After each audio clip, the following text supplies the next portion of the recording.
여기 옆에 장신대학교가 있어서 여러 번 왔는데 광양교회는 처음입니다. 처음에 이제 설교 몇 분 하냐 그러니까 25분 하라 그래서 제가 열받아가지고 아니 25분에 어떻게 설교하냐 이랬더니 30분으로 약간 늘려줬어요. 도대체 뭘 이렇게 많이 하나 보니까 순서가 굉장히 많더라고요. 와 보니까 다 이유가 있었구나 이렇게 있었고요. 앉는 순간에 3시간 기도하면 이걸 딱 보는 순간에 야 교인들 힘들겠다 느꼈고요. 기도하는 교회구나.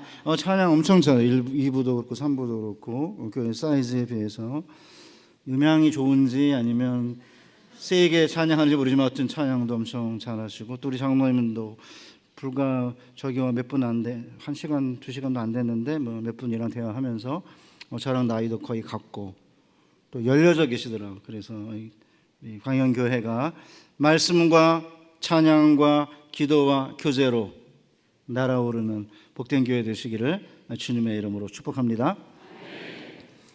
인생을 살면서 예수 믿는 사람이든 아니든 간에 인생에 굉장히 중요한 2가지 관심사, 아젠다가 있습니다. 정운찬 총리가 옛날 주로 이렇게 지하철을 많이 타고 다니셨는데 그때는 핸드폰이 없으니까 대화를 많이 했잖아요. 주로 무슨 대화를 많이 하나 귀 기울여 들어보니까 첫째, 아파트 몇 평 사냐, 몇 평으로 이사를 갔냐 이래가지고 평수 이야기를 가장 많이 하고요. 2번째는 반에서 자녀가 몇 등 하냐, 몇 등 올랐냐, 등수 이야기를 제일 많이 하는 것을 듣고 한국 사회는 평등 사회다 그렇게 이야기한 적이 있었습니다. 그러니까 땅, 그 다음에 자녀, 이 2개는 믿든 믿지 않든 간에 주님을 모든 인간의 최고의 관심사인 거죠. 오늘 우리 본문도 똑같습니다. 땅을 차지하지 못하고 남의 땅에서 노예로 살던 이스라엘이 출애굽한 다음에 40년 동안 광야에서 방황하다가 드디어 요단강 앞에 도달하게 되었습니다. 요단강만 건너면 이제 약속의 땅에 들어가는 건데 어떻게 그러면 200만 명이 3.6m 정도 되는 깊이의 요단강을 건널 수 있을까요? 여호와께서 여호수아에게 언약궤를 맨 제사장의 발이 요단 강물을 밟고 서면 강물이 벽처럼 쌓여 서게 될 것이고 그리고 마른 땅으로 요단을 건너라 그렇게 지시하셨습니다. 그래서 이제 이스라엘 백성들이 요단을 마른 땅으로 건넌 다음에 강 바닥에서 12개의 돌을 가져다 길갈에 세웠습니다. 후에 후손들이 이 돌들이 무슨 뜻이냐라고 물으면 우리가 요단을 마른 땅으로 건넜다. 여호와께서 우리를 요단강을 마른 땅으로 건너게 하신 것은 이전에 홍해를 마른 땅으로 건너게 하심과 같았나니 이로써 열방의 모든 족속들이 여호와의 손이 능하심을 알게 될 거고 너희는 영원토록 여호와를 경외하게 될 거다.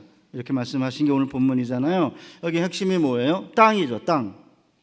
요단강을 마른 땅으로 건너는 거고 그리고 요단을 마른 땅으로 건너는 걸 통해서 여호와의 손이 위대하심이 드러나게 되는 거고 그래서 이스라엘 백성들이 영원토록 여호와를 부모와 자녀가 경외하게 된다. 그리고는 이제 가나안 땅을 차지한 거 아닙니까? 여러분 잘 아시는 대로 10계명의 5번째 계명이 부모를 공경하라는 계명이잖아요. 내 부모를 공경하라. 그리하면 내 하나님 여호와께서 내게 주신 땅에서 내 생명이 길리라. 여기도 뭐예요? 부모와 자녀, 그다음에 땅, 기업이잖아요. 그전에는 이제 많은 분들이 10대나 20대 애들한테 부모 공경해라 너무 이제 강조를 많이 했어요. 국가에서는 이제 뭐 통치자들에게 왕, 대통령 뭐 아니면 교사, 부모에게 공경하라 이렇게 이데올로기로 가르치다 보니까 이 효에 대한 계명이 굉장히 이데올로기처럼 느껴지니까 청년들이 싫어하게 된 건데 실제로 부모를 공경하라는 계명은 20대나 10대 아이들에게 준 게 아니에요. 1차적 대상은 30대, 40대 여기 중간 세대를 1차 대상으로 준 거죠. 왜냐하면 여러분 아시다시피 10계명에 가면 내 이웃의 아내를 탐하지 말라잖아요. 10대 애들이 이웃의 아내가 어디 있습니까? 그러니까 30대, 40대 여기 중간에 부모를 모시고 자녀를 양육한 이 세대가 나이가 들어 더 이상 경제적 효용 가치가 없어가지고 이방인들은 부모를 멸시하고 조롱하고 저주하고 욕하고 쫓아내지만 부모를 공경하게 되면 무슨 일이 생기냐면 30대 40대가 나이가 들어가지고 이제 50대 60대 70대가 되면 10대 20대 아이들이 그걸 보고 자라잖아요. 그래서 30대 40대가 나이가 들었을 때 자녀 세대가 올라오면서 걔네들이 이제 가장이 되고 경제적으로 중추가 되면 얘네들이 이제 50대 60대 70대 부모들을 공경하게 되면 무슨 일이 벌어져요? 땅을 하나님이 기업으로 주셨어요. 부모에게. 부모가 땅을 자녀에게 상속하는 거고, 부모가 자녀에게 생명을 사실은 잉태해가지고 낳게 해줬으니까 여호와께서 주신, 부모를 통해 주신 땅과 그 다음에 자녀 생명, 이 두 개를 자녀들이 이제 받은 다음에 부모들이 그 할아버지 할머니를 공경하는 모습을 보았기 때문에 30, 40대가 50대 60대가 되면 밑에 세대가 올라와서 공경하게 되면 뭔 일이 벌어져요? 여호와께서 주신 땅에서 자녀들의 공경을 받으면서 생명이 길어지는 거죠. 그래서 부모와 자녀, 그 다음에 땅, 이 두 개의 아젠다는 모든 인간의 관심사예요. 그렇다면 어떻게 땅을 찾아? 이 세상에 우리가 하는 일들 가운데 땅과 연관되지 않은 게 뭐가 있어요? 예를 들어 진학, 취업, 결혼, 사업, 승진, 전부 땅이에요. 뭐 어떻게 그럼 땅을 차지할 수 있을까? 이게 굉장히 중요한 관심사 아닙니까? 그런데 우리 주님이 마태복음 5장 5절에서 온유한 자는 복이 있나니 그들이 땅을 기업으로 받을 것이며라고 했거든요. 여러분, 이 주님의 말씀을 들으면 무슨 느낌이 드세요? 뭐 덕담 정도라면 뭐 충분히 뭐 그럴 수 있다고 생각하지만 심각하게 이 말씀을 받아들이면 좀 엉뚱하다는 느낌이 안 듭니까? 온유하다는 말은 따뜻할 온에 부드러울 유자인데, 온유해가지고는 땅을 차지하기는커녕 갖고 있던 땅도 잃어버릴 것 같지 않아요? 예를 들어서 집 한 채라도 마련하려면, 아니 뭐 취업 얘기합시다. 취업을 잘 하려면 우선 공부 열심히 해갖고 좋은 대학 가서 학벌을 쌓고, 그 다음에 내신 성적 학점 올리고, 영어 토플 토익 같은 거 잘 성적 올리고, 그 다음에 봉사활동도 하고 인턴십도 하고 어학연수 갔다 오고 성형, 이 7종 세트인데 취업, 이것만 해도 쉽지 않은데 여기에 누가 이제 뭐 공모전에서 수상했다, 방송 출연했다, 뭐 출판했다 그러면 스펙이 한없이 늘어나는데, 이렇게 해야 변변한 직장 하나 얻는 상황에서 무슨 온유 가지고 직장을 얻는데 도움이 되겠냐, 그런 느낌 안 드세요? 땅을 얻는 것도 마찬가지죠. 종잣돈을 모아서 이제 전세금을 마련하고 결혼한 다음에 그 다음에 이제 좀 전세를 좀 넓히고, 그 다음에 애가 생기면 이제 학군이 좋은 데로 학군지로 옮기고, 그 다음에 전세 끼고 뭐 아파트 사고, 아니면은 영끌 아파트 해가지고 사실은 투자도 하고 주식도 하고 암호화폐도 하고 뭐 이렇게 해야 뭐 집 한 채 얻을 것 같은데, 온유해가지고는 무슨 땅을 얻겠냐, 그런 느낌 안 드세요? 우리 예수 믿는 청년도 50%는 비트코인 할 거예요. 비트코인 해가지고 돈을 벌면 그나마 괜찮겠죠. 비트코인 해가지고 제 아내가 다니는 교회 청년이 자살했습니다. 돈 다 날려먹고, 부모들이 낙담해갖고 자기들도 자살하려고 했는데 그나마 집은 안 팔아가지고 자살을 좀 안 하고 겨우 버티고 있다고 그러거든요. 그러니까 이제 예수 믿지 않는 사람들이 땅을 차지하기 위해서 지금 뭐 난리를 치고 있으니까, 온유한 자에게 땅을 기업으로 주신다는 주님의 말씀을 붙잡고 온유한 자가 되기보다는 예수 믿는 성도들도 어딘지 모르면서 무작정 앞을 향해 달려가고 있어요. 이유가 뭘까요?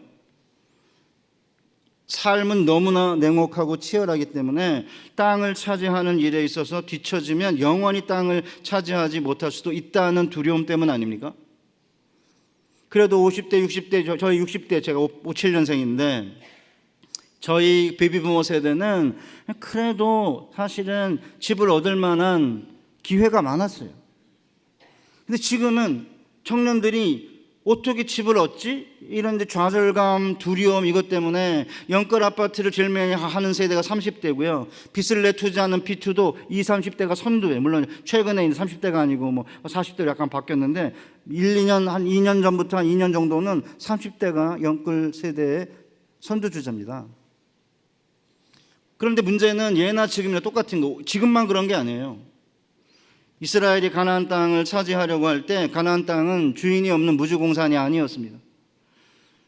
모세가 12명의 정탐꾼을 파견하고 돌아와서 뭐라고 보고해요? 모세한테 당신이 보낸 땅에 간즉 과연 그 땅은 젖과 꿀이 흐르는 곳인데, 그러면서 이제 그 귀 막대기에 이제 포도송이 깨고 와서 보여줬죠. 그리고 나서 그러나 그 땅의 성읍은 견고하고 심이 클 뿐 아니라 우리가 두루다니며 정탐한 땅은 그 거주민을 삼키는 땅이요, 그 땅의 거민들은 장대한 거인들이기 때문에, 안악자손이기 때문에 우리가 볼 때 스스로도 메뚜기 같았는데 그들 보기에도 메뚜기 같았을 것이다, 그렇게 보고하지 않습니까?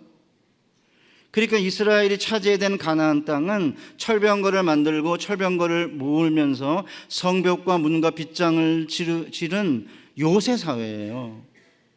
똑같아요, 우리랑. 그런데 그 요새 사회에 들어가서 하나님께서 그 땅을 차지하라고 하신 거죠. 사실 한반도도 요새 사회입니다. 2004년에 서울대 박사과정의 최은혁이라는 자매가 박사학위 논문을 쓰면서 제가 이야기를 했더니 여기 자매 한 분이 엘리베이터 타고 올라가는데 그 최은영 씨가 이제 도시연구소인가 있는데 거기에 다니시는 분이 그 최은영 씨 아냐고 그래. 최은영 씨는 제가 모르고요.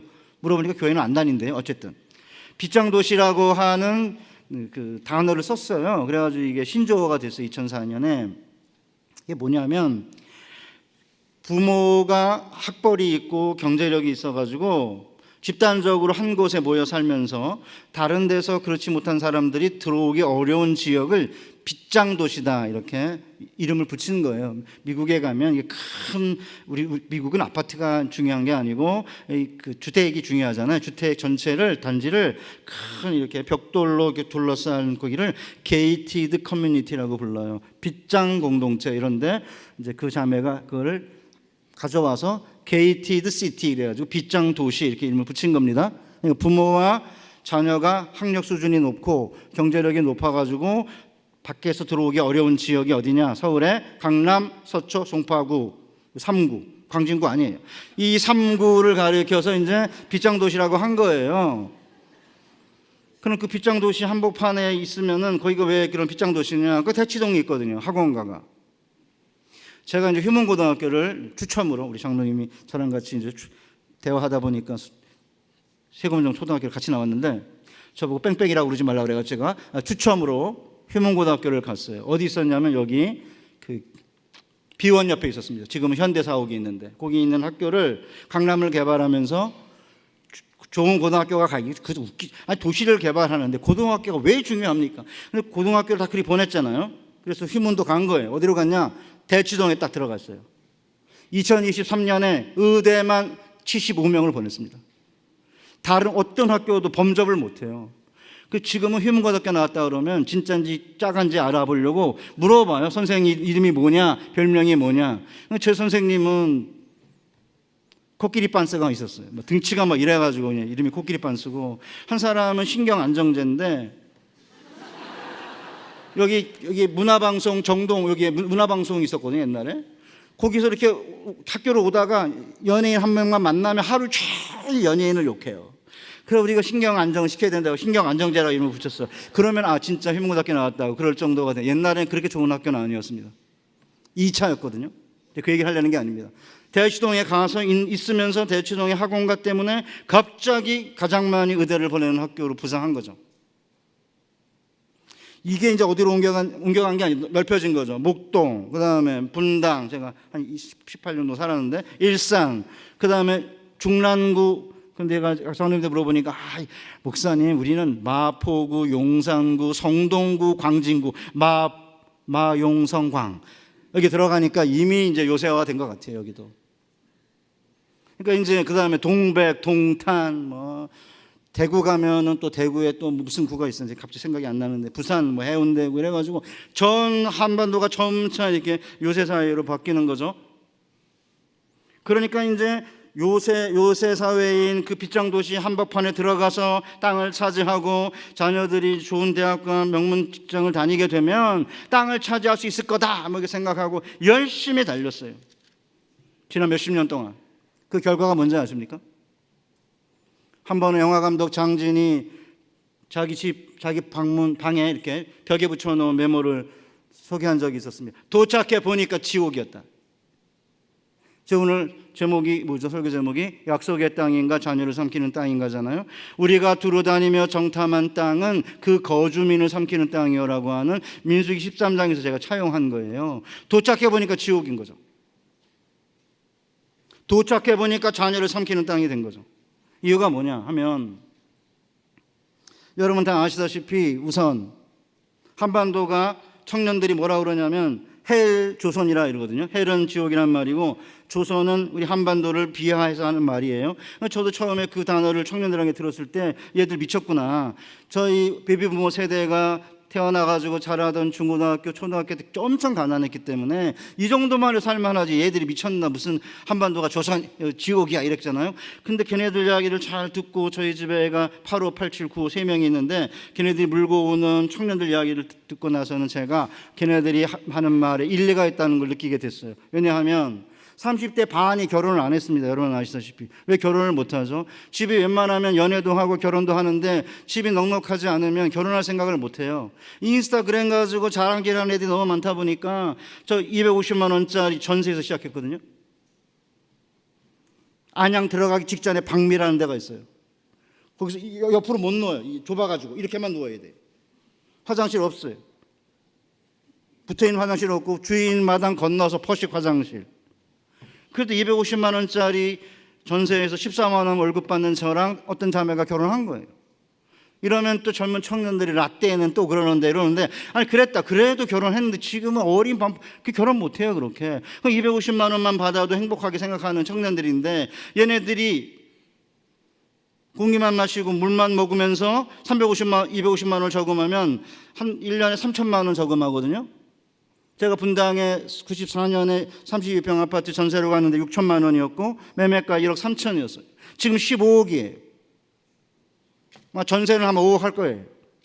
광진구도 여기 만만하지 않을 것 같아요. 14억, 15억 하기. 그럼 걔네들이 물만 마시고 공기만 쉬면서 50년을 모아야 15억이에요. 무슨 수로 결혼을 하죠, 걔네들이? 애는 어떻게 키워요? 저희 집에 딸내미도 85년생인데 애기 하나예요. 3살짜리. 제가 나라 이러거든요. 아빠 어떻게 낳아? 나이도 늙었고. 우리 아빠는 셋 낳는데 그때는 막 키웠잖아. 그래 막 키우면 돼 이러는데도 애 못 키운다 이거예요. 하나 이상. 힘들다 이거죠. 그러니까 사실은 한반도가 도착해 보니까 지옥이었다 그러잖아요. 예수 믿지 않는 사람들과 똑같이 빗장도시 한복판에 들어가서 명문대학 보내고 그 다음에 좋은 대학 보내고 나면 자녀들이 약속의 땅에 들어가겠지 했는데 그게 아닌 거예요. 도착해 보니까 자녀를 삼키는 땅이고 도착해 보니까 죽은 자들의 땅인 거죠. 그 이유가 뭐냐?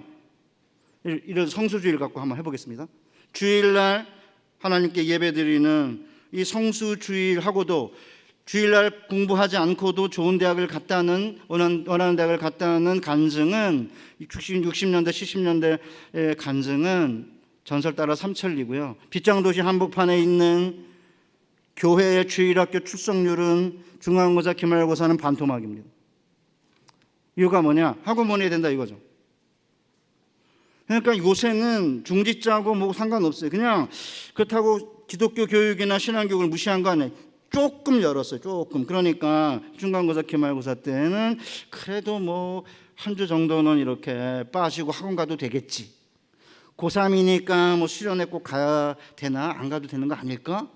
조금 이렇게 했는데 뭐 큰 대수일까? 이래가지고 이제 안 하는 거예요.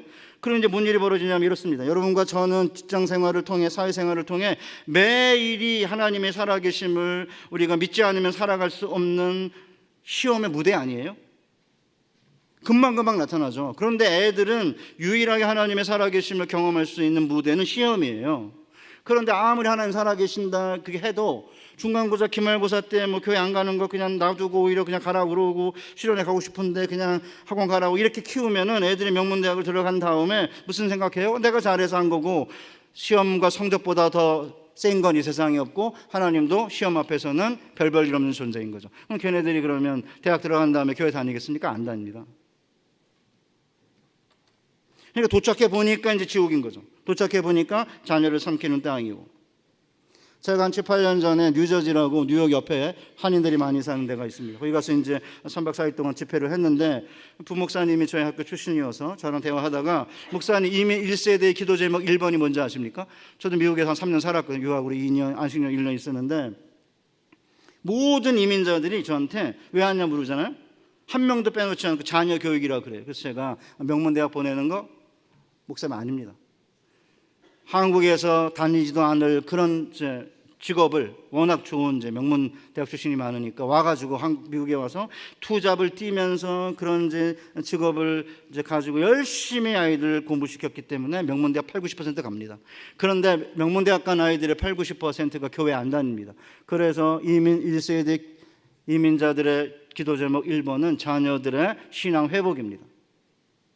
제가 1993년에 귀국해가지고 대길교회라는 교회에 대학부 한 100명 좀 안 되는 그 교회인데, 어른들은 한 1000명 정도 되고요. 그 교회 목사를 맡았어요. 옆에 이제 부장 장로님이 서울대 의대 교수인데, 저한테 목사님 서울대 의대 교수들 가운데 중직자 자녀가 꽤 많은데 그 중에 상당수 교회 안 다닙니다. 우리도 똑같은 걸 경험하고 있는 거죠. 제가 건너 아는 장로님이 이제 결혼시켜가지고 사돈 어른이 있는데, 사돈 어른 저한테 하는 거예요. 자기 사돈 어른이, 바깥 사돈이 딸내미 공부를 너무 잘하니까 너는 그게 은사니까 하라고 하면서 신앙교육 잠깐 등한 이야기고 이쪽에 올인했는데, 미국에서 국제 변호사로 일하는데 교회 안 다닌대요. 지금 가장 시급한 기도 제목이 자녀의 신앙 회복이다. 주변에 보면 금방 합니다. 여러분 주변에 있을 겁니다. 조금 등한히 여긴 거, 크게 등한히 여긴 거 아니에요. 조금 등한히 여겼는데 그게 이렇게 이렇게 넓어지면서 끝내는 좋은 대학 들어가고 명문 직장 다니고 결혼도 잘하고 돈도 잘 벌고 그러는데 교회를 안 다니는 거죠. 그러면 제 주장이, 그러면은 땅을 차지하지 못한다는 거 아닙니다. 땅 차지합니다. 제가 아까 말씀드렸잖아요.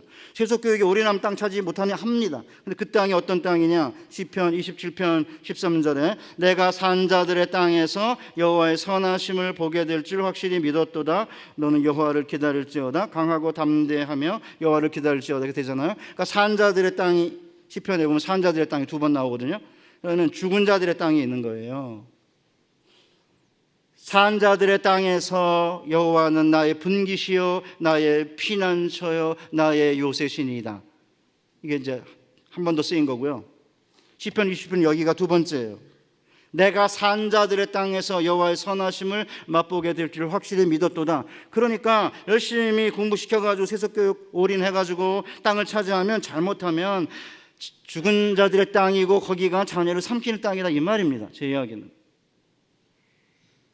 한반도가 이렇게 공부 많이 시켜가지고 좋은 대학 나온 사람들이 이렇게 많이 있는데, 그렇게 정말 똑똑한 국회의원들이 이렇게 많은데 죽은 자들의 땅으로 바뀌고 있지 않습니까? 아무리 돈을 많이 벌고 잘 사는 것처럼 보여 이렇게 들여다보고 있으면 안에 불화와 그 안에 갈등과 그 안에 평강이 없음을 보고 있으면은, 아, 이거 죽은 자들의 땅이다, 그 느낌 안 드세요? 내가 이름은 살았다 하는 이름은 있으나 넌 죽은 자라 그러시잖아요. 사대교회를 향해서. 그렇기 때문에 사실 제가 오늘 이 광영교회 와가지고 더 좀 해피한 얘기를 안 하는 이유가 뭐냐면, 여기가 마용성광 이러니까 여기도 요새 도시로 이미 오래전에 바뀐 것 같아요. 그럼 어떻게 해야 그러면 이제 땅을 차지할 수 있느냐? 제가 아까 한 30 몇 분 했거든요. 끝나고 나니까 더 해도 된다 그래가지고 조금 더 하겠습니다.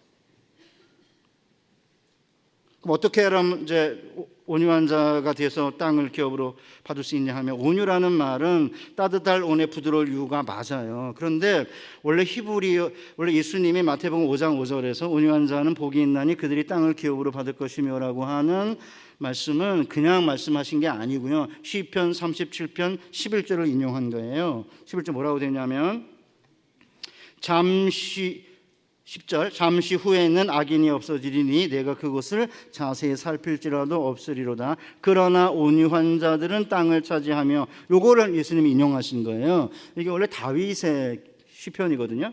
다윗은 애굽 시내에서 유브라데 강까지 하나님이 땅을 주시겠다고 아브라함에게 약속했는데, 애굽 시내에서 유브라데 강까지 모든 땅을 실제로 정복한 사람이 다윗이에요. 그러니까 다윗이 땅을 차지한 다음에 노래를 하는 거예요. 그 시편 30편을 보면 악인과 의인을 대조해요. 5번 대조하면서 악을 행하면서 땅을 차지한 애들 보고 불평하지 마라. 그리고 시기하지 마라. 곧 배인풀처럼 사라지게 될 거다.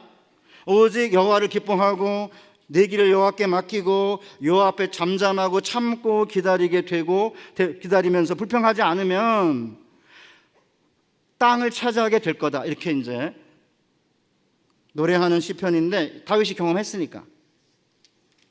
다윗이 뭘 경험했어요, 여러분? 온유라는 단어는 따뜻할 온에 부드러울 유가 맞는데, 이 단어가 고개를 숙이다는 단어예요, 원래. 그러니까 이제 전쟁에 져서 고개를 숙이거나 패배했거나 아니면 낭망했거나 누구도 의지할 자가 없어가지고 하나님만 바라보고 소망하는 자를 가리키기 때문에, 온유라는 단어는 사람에 대한 태도가 아니라 사람의 하나님에 대한 태도를 가리켜요. 그래서 어떤 사람들은 처절한, 처참한으로 번역하기도 해요. 그런데 사실은 다윗은 얼마나 하나님만 바라보고 하나님만 소망하는 자냐면, 사무엘이 이새의 집에 가서 아들 하나에 기름 부어 왕으로 삼으라고 그랬을 때 사무엘이 가잖아. 이새가 아들이 8인데 다윗을 빼고 7애만 세웠어요. 이렇게 나란히. 첫째 엘리압에 기름 부으려니까 하나님이 아니다, 걔 나는 외모와 키 보지 않는다, 내가 이미 버렸다. 걔 7째까지 갔는데 아니라는 거예요. 그러니까 이제 사무엘이 누가 또 있냐? 그러니까 하나가 말째가 있는데 걔가 들에서 양을 키고 있다 그러잖아요. 걔 데리고 와라. 그러니까 기다리고 있습니다. 선지자랑 아버지랑 7형이 기다리고 있어요. 이 다윗을. 왜? 다윗처럼 하나님만 바라보고 소망 의지한 자가 어디에 있어요? 나중에 여러분 보시면 알지만, 그래서 걔한테 이제 기름을 부은 건데, 골리앗이, 어마어마한 거인 골리앗이 전쟁을 걸어왔을 때 다 두려워하잖아요. 다른 사람보다 머리가 하나 더 큰 사울도 그 앞에 나가지 못하는데 다윗이 짱돌 5개 가지고 나타났어요.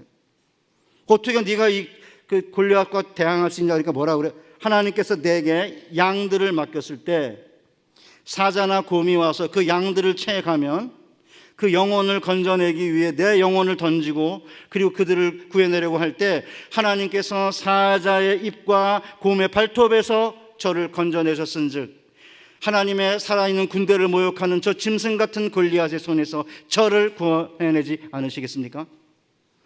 상상해 보십시오. 아버지가 7째, 8째라고 그래서 7아들로부터 배제한 걔가, 죄송합니다, 걔라고 그래서, 걔가 골리앗 앞에 딱 섰을 때 짱돌 5개 딱 들고는 하는 말이, 짐승 같은 저의 손에, 저놈의 손에서 나를 구원하지 않겠습니까? 하나님만 바라보고 하나님만 의지하고 하나님만 소망하는 사람이에요. 그러니까 하나님이 다윗에게 땅을 기업으로 주신 거예요. 그것이 우리 성경의 역사이기도 하고, 그 다음에 우리 교회사의 역사 아닙니까? 하나님께서 모세한테 가나안 땅을 준다고 할 때 뭐라고 그러셨어요?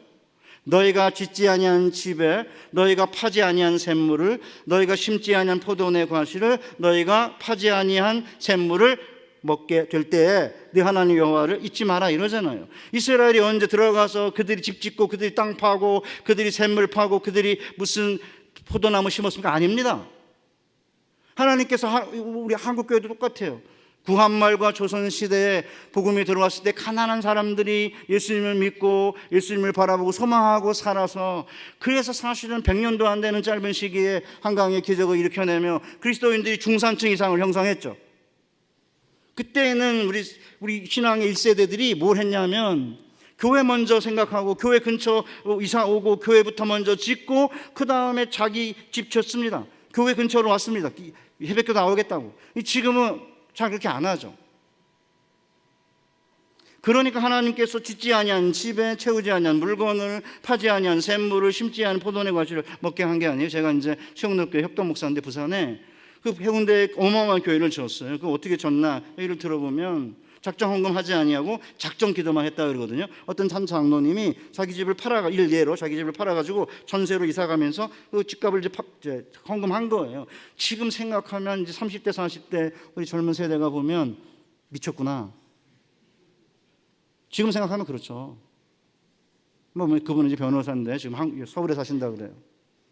뭐 특별히 이제 헌신한 경우인데, 그렇지 않아도 그 가난한 가운데, 극심한 가난 가운데 넘치는 기쁨으로 많은 시련 가운데 풍성한 연보를 했다고 그러잖아. 마게도냐 교회가 이해하지 못하죠. 현대 지성인 그리스도인들이 이해 못하는 신비예요. 이게 그렇게 해가지고 하나님만 바라보니까 하나님께서 복을 주셨는데, 갑자기 그 다음 세대가 약간 이제 핀트가 딴 데로 간 거예요. 이건 이제 됐고, 이제 그 다음에 우리가 열심히 노력해가지고 이제 땅 차지하자 이렇게 된 거죠. 자, 그러면 어떻게, 뭐가 온유한 자예요? 여러분 보세요. 요단강 앞에 딱 섰는데, 요단강을 건너가기 전에 철병거 만드는 법 배우고, 철병거 모으는 법 배우고, 성벽 쌓고 문 빗장 지르고 뭐 이런 거 배웠습니까? 안 배웠습니다. 그냥 언약궤 안에 십계명이 들어있는데, 언약궤를 맨 제사장의 뒤를 따라 900m 떨어져 가지고 요단강 안으로 들어가잖아요. 요단강 물이 3.6m 정도 되는데, 넘실거리는 헬몬산에 눈이 녹아내린 물이 강둑을 넘치는 그때 그 안으로 들어가는 거는 벽처럼 물이 쌓여 서긴 하지만 언제 엄몰할지 모르는 그 길 가운데로 들어가잖아요. 십계명만 바라보면 그 안에 십계명이 들어있잖아요. 십계명이 뭐예요? 하나님 아버지 땅을 우리에게 기업으로 주신다면 평생 여호와 한 번만 섬기겠습니다. 하나님이 기업으로 주신 땅 안에 들어가면 위로 하늘이나 아래로 땅이나 땅 아래 물속 어떤 형상도 만들지 않을 것이고, 여호와 이름을 망령되이 걸지 않겠습니다. 하나님이 땅을 정말 우리에게 주신다고 한다면 그 땅 안에서는 안식일이 되면 탐욕의 일상적 흐름을 정지하고 그날을 쉬면서 하나님께 예배하는 일에만 정진하겠습니다. 하나님께서 땅을 선물로 주시면 그 땅 안에서는 나이가 들어 더 이상 경제적 효용 가치가 사라진 부모님을 경멸히 여기지 않을 것이고 경외할 것입니다. 하나님께 땅을 선물로 주시면 그 안에 들어가서는 살인하거나 간음하거나 도둑질하거나 거짓말하거나 남의 것을 탐하지 않겠습니다. 그러면서 이제 그 뒤로 따라가는 거 아니에요? 그러니까 세상에 나가서 열심히 일을 하되 주일날마다 모여서 자녀들과 함께 하나님께 경배하면서, 하나님, 우리가 열심히 노력하고 일을 하지만 하나님께서 땅을 우리에게 선물로 주실 것이기 때문에 불법 저르지 않고 공평과 정의, 긍휼과 사랑의 삶을 살겠습니다, 그러는 거 아닙니까? 뭐 그렇다 놀라는 건 아니잖아요. 그렇게 하면 하나님이 다 주시겠다는 거죠. 그렇기 때문에 실제적으로 온유한 자가 된다는 것은 하나님만 바라보고 하나님만 의지하고 하나님만 소망하면서 악한 자들이 막 땅 차지하고 뭐 번성하고 뭐 잘 나가는 거 볼 때 불평하거나 시기하거나 원망하지 말고 하나님을 기뻐하고 하나님의 길을 찾고 그다음에 하나님만 의지하라는 거예요. 그걸 하라고 지금 우리 주일마다 모여서 지금 예배드리고 기도하는 거 아닙니까? 그러면 이제 당신은 그러면 어떻게 살았냐 저한테 물어보실 것 같아요. 제가 저희 집 얘기하면서 이제 결론으로 가려고 그러는데, 제가 85년생 딸 87년 아들 95년 아들 셋이 있다 그러지 않았습니까? 벌써 20여 년 전 딸내미가 순회중학교라는 학교를 다니고 있을 때인데, 뭐 전국에서 뭐 공부를 제일 잘하는 뭐 3위라는데 다 뻥이에요. 그걸 자기들이 어떻게 알아요? 어쨌든. 근데 거기를 다니는데 서영고등학교가 마지막으로 성적으로 애들을 뽑는 해예요. 제가 주일날 절대 학원 못 간다 막았죠. 저 목사니까. 뭐 일반 성도님들은 뭐 일부 예배 드리고 애들 보내는 거네, 그것까지 뭐라고 안 해요. 근데 저는 목사니까 안 된다고 그랬습니다. 근데 갑자기 중간고사 기간이 딱 주일날 걸렸어요. 이제 3학년 이제 1학기 중간고사 성적이 나와야 되는데 잘 안 나오면 서영고등학교 못 가니까 딸내미가 이제 이렇게 안달이 난 거예요. 아내랑 둘이 짰어요. 또 엄마들은 또 자녀들 성적이 이렇게 민감하잖아요. 제가 뭐 이렇게 간섭하면 할아버지의 경제력, 아빠의 무관심, 엄마의 정보력, 이게 명문대 가는 중요한 세 가지 방법인데, 할아버지는 돈이 없고 저희 집, 아빠는 관심이 너무 많고 이게 뭐냐 뭐 이래가지고 저한테도 그랬죠. 안 된다 그랬습니다. 제가 안 된다. 그랬더니 이번 한 번만 봐달라 이래가지고, 안 되겠다, 이거는 자기들이 실제로 경험해야지, 그래서 가라 그랬어. 대신 가면 뭔 일이 생기는가 보자. 만약에 갔는데 성적이 잘 나오면 대재앙이고, 성적이 안 나오면 재앙이다. 이랬더니 딸내미가 아빠가 목사님인데 덕담하고 축복해야지 왜 악담하고 저주하냐 이러는 거예요. 내가 미리 말을 해야지 미리 말 안 하면 왜 미리 말 안 했냐 그럴 거 아니냐. 주의 성수 안 하고 성적 잘 나오면 이렇게 해도 되네라고 생각할 테니까 대재앙이고 만약에 성적이 안 나오면 이것도 아니고 저것도 아니니까 재앙이다. 근데 가라 이랬습니다. 갔습니다. 뭔 일이 생겼을까요? 재앙이 생겼죠. 너무 감사해요. 그 다음부터는 이제 주의 성수 꼬박꼬박 했습니다. 우리 집은 그 불문율입니다. 그리고는 이제 어떻게 됐을까요? 떨어졌어요. 서영고등학교. 그거 한다고 쫙 대로가 열리는 게 아닙니다. 삶은 그렇게 단순하지 않고요. 하나님을 의지하고 소망하는 건 그렇게 단순하지 않아요. 그래도 계속 하나님을 소망해야 되는 거거든요. 그래서 이제 데리고 안식년을 갔어요. 제가 미국에 있고 싶다는 걸 끌고 들어와가지고 다시 고등학교 1학년 꿇고 다시 이제 그때는 이제 추첨이었으니까 고등학교 1학년부터 다시 다녔어요. 그런데 이제 영어는 곧잘 하니까 이제 국어랑 수학 이 두 개밖에 학원을 안 보냈는데 하나 더 보내게 해달라는 거예요. 그래서 제가 한 25년 전이니까 아니 아빠가 경제력이 있어서 그나마 그래도 학원 3개 보낼 수 있지만 약 너 하나에 드리는 이 사교육비가 거의 190만 원, 80만 원 정도 되는데 3개 보내면 안산공단의 여자공원의 월급이 100여만 원인데 그때 120만 원 정도 했던 것 같아요. 아니 어떻게 그렇게 하냐? 둘째, 아빠는 신학교 선생으로 삶 가운데 하나님이 간섭할 공간과 개입할 수 있는 룸을 마련해 놔야지 우리가 다 하면 하나님이 어떻게 개입하냐. 그렇게 하면은 다 네가 잘했고 우리가 잘했다 그럴 거 아니냐. 안 된다. 너희는 가만히 서서 내가 너희를 위하여 행하는 이 큰 구원을 보라. 그러셨잖아요. 그러니까 개입할 수 있는 공간을 마련해야 된다. 안 된다 그랬죠. 그 딸내미가 남의 집은 애들이 학원 안 간데도 부모가 보내는데 우리 집은 왜 애들이 간다는데도 안 보내냐. 뭐 그 불평이 엄청 많았어요. 안 보냈죠. 물론 이제 3학년 때는 과탐, 사탐 때문에 이제 하나 더 보내긴 했지만 어떤 일이 생겼을까요? 떨어졌어요. 재수했습니다. 그러니까 이제 어떤 분들이 목사님 그렇게 할 바에는 차라리 재수할 때 든 돈 가지고 미리 보냈으면 되지 그러는데 맞아요. 경제적으로 보면 맞아요. 경제적으로 보면 재수한 게 돈 더 듭니다. 경제적으로는 맞는데 과정이 하나님을 의지하고 바라보고 소망하는 게 중요한 과정이 중요한 거잖아요. 그래가지고 이제 재수한 다음에 대학에 갔어요. 지금은 소아정신과 의사로 성모병원에서 선생, 교수로 있습니다. 그래서 더 이상 하면 잘한 척하니까 제가 더 이상 얘기 안 하려고 그래요.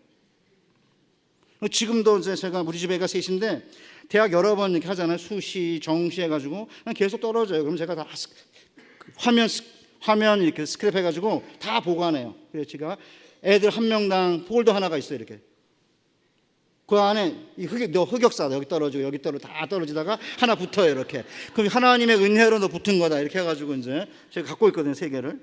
되게 웃긴다 그래요. 지금도 마찬가지입니다. 딸내미가 이제 소아과 의사로 굉장히 힘드니까 병원에 큰 대학병원에 있으니까 맨날 당직하고 막 힘드니까 뭐 불평이 굉장히 어떤 때는 세졌어요. 그래서 제가 그 절에 네 힘으로 갔냐?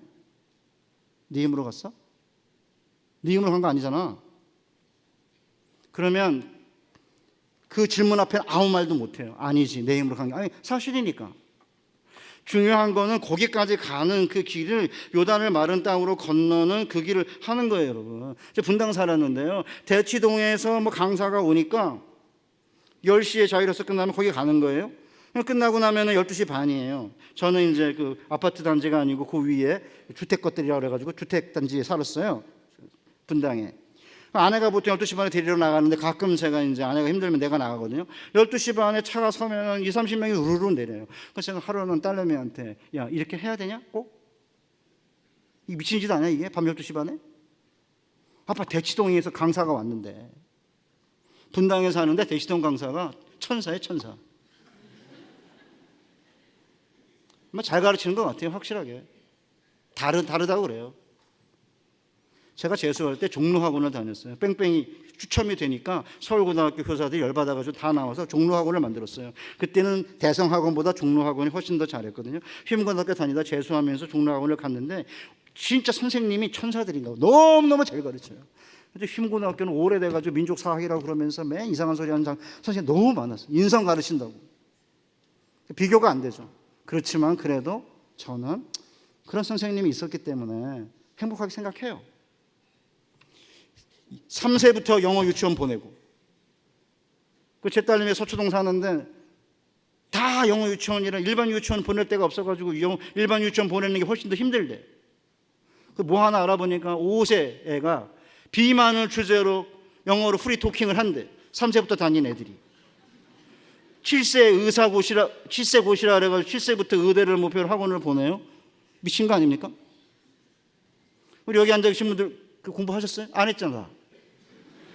보니까 다 놀았는데 뭘 그래요? 돈이 없어서 학원도 못 갔을 테고, 뭐 과외나 어린 반푼업도 없고, 뭘 했어요? 저 학원 한번 다닌 적 없어요. 재수할 때 유일하게 학원 갔어요. 가난했기 때문에. 맨날 헤딩 야구 했습니다. 저희 세는 헤딩 야구라고. 조그만 데서 머리로 이렇게 조그만 공 치는 그거 했고, 맨날 놀았죠. 여기 우리 권사님들 공부했습니까? 개뿔 무슨 공부를 했어요? 놀았잖아요. 솔직하게. 그래도 이렇게 훌륭하게 애들 잘 낳고 주님 사랑 살잖아요. 무슨 3세부터 영어를 가르치고 그 다음에 7세에 의대를 보내고 그래 갑니까? 못 갑니다. 제 조카가 서울대를 나와가지고 국문과 나와가지고 걔가 지금 뭐 하냐면 학원해요. 논술해요. 이모부 애들 뭐 하는 줄 아세요? 뭐 하는데? 여자애들이 머리 이렇게 길게 땄기 때문에 안 보이는데 블루투스 이어폰 끼고 뭘 본대요. 수업 시간에. 뭘 보는데? 이모부 얘네가 드라마라도 보면 인성이라도 좋아지고 게임이라도 하면은 머리가 좋아질 텐데 애들이 먹방을 봅니다. 부모님들은 애들 보내니까 마음이 편하죠. 근데 가서 애들 먹방 본다 이거예요. 여자애들은. 다 그런 건 아니겠지만. 우리 애들도 주일날이 되면 교회 와서 말씀 듣고 예배 드리다가 제일 미운 담임을 담탱이라 그래. 담탱이랑 엄마 밉죠. 엄마가 맨날 잔소리. 아빠는 관심이 없잖아요. 왔다 갔다 가끔 가다가 그냥 공부 좀 해라 이러다가 또 엄마가 뭐라 하면 너무 그러지 마 이러고 이제 무관심이잖아요. 그러니까 아빠는 별로 안 미워요. 엄마 담탱이 용서도 하고 좀 서로 이렇게 마음에 얽힌 친구와의 관계도 풀고 또 기도하고 하나님께 용서해달라고 그러고 애들도 영물인데 예배를 드려야 될까 하면 애들이 무슨 공부 기계입니까? 자기들은 일주일에 한 번 예배 안 드리면 마음이 컬컬해가지고 영혼이 컬컬해서 견디지 못하는데 우리 애들은 뭐예요 그러면? 그렇게 안 해도 됩니다. 제가 팁을 하나 드릴 텐데요. 우리 한국에 애들이 숫자가 줄기 때문에 대학을 줄였어요 다.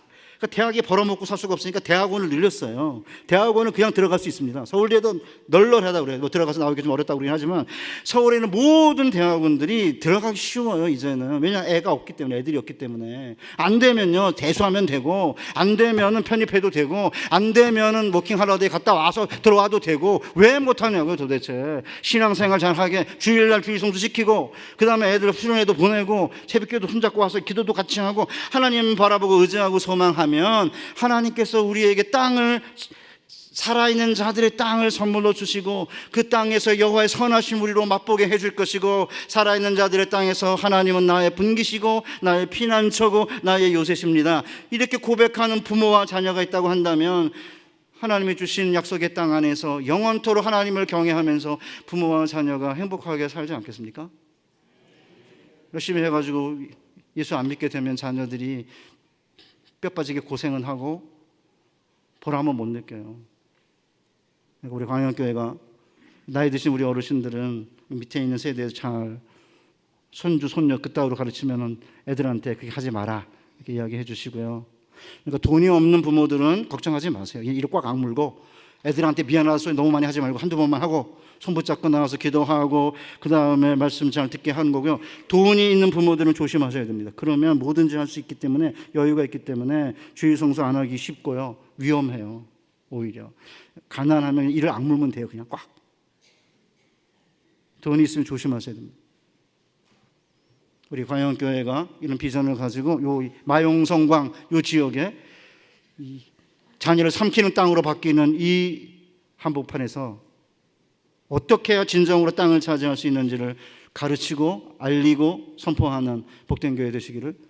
우리 자매님들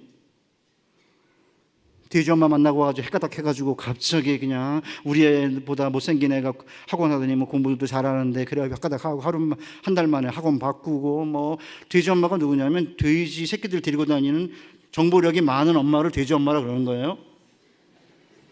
목사님 설교는 월요일까지만 가고 화요일부터는 돼지 엄마 말대로 이제 가가지고 교회 안에서도 뭐 입시의 여신들이 있어가지고 목사님 설교는 뭐 하루 이틀밖에 안 가고 나머지는 그냥 전부 입시의 여신들이 이렇게 해야 좋은 대학 간다, 이렇게 뭐 봉사활동 해야 된다, 뭐 그런다고 그래요. 너무 그렇게 휘둘리지 마시고요. 하나님만 바라보고 하나님만 의지하고 하나님만 소망하면 하나님께서 우리에게 필요한 때 하나님의 방식으로 우리에게 땅을 선물로 주실 거다. 그렇게 믿고 하나님만 바라보고 소망하고 의지하는 복된 광양교회 성도님들 되시기를 주님의 이름으로 축복합니다.